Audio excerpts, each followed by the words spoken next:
recently, quite a number of monks have been defrocked.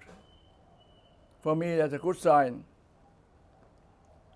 because at least we know that the Sangha is not all that pure. Once we know the cause, then we must find out how to cure the source of all this. But in this country, people have not gone that far. I feel that the best way is to cure the source. And how to do that is go back to the original teaching of the Buddha. Because in Buddhism, when you are ordained, your preceptor is like your father, which means that he has to look after you, and you have to look after him. And you have to become Kalyāṇamitta each other. You must tell him what he doesn't want to hear, and he tell you what you want to hear. And you need 5 years before you can look after yourself in the Sangha. This, unfortunately, is a key, but it's not been practiced in this country for a long, long time. This is the first drawback. And once the father don't look after his children, and vice versa, that's the first weakness. So I think we have to apply that back. The teaching must be applied appropriately. And to be Buddhist, particularly monk, is not only the robes. The robes is only a symbol.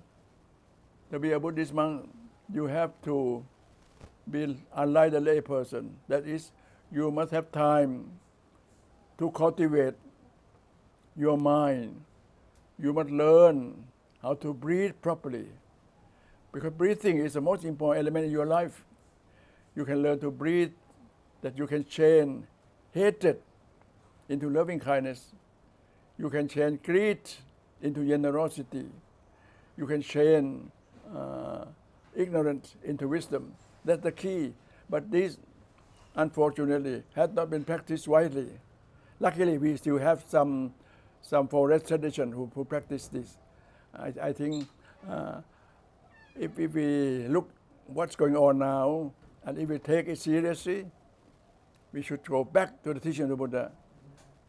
Try to apply the teaching of the Buddha appropriately for the modern world. Then I think there's a chance for Buddhism to survive appropriately. Because Buddhism, if I may say so, is not better than other religion, but it is the only religion which do not require you to believe. You don't even have to be in the Buddha. But if his teaching is no good, you don't have to follow. But if the teaching is good, you follow. What is it good? The teaching is good. That is, the teaching helps you to be less selfish. The teaching helps you to be mindful. The teaching helps you to serve others more than yourself. So, quite a number of people now are attacked by the teaching of the Buddha. A lot of young people, particularly a lot of Westerners who come to this country, they want to practice the teaching of the Buddha. And I hope once the teaching of the Buddha is practiced seriously, and that the state don't interfere with the Sangha.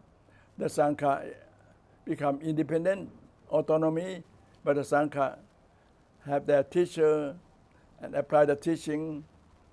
I think what is bad, I think it could restart to be better and better for the future.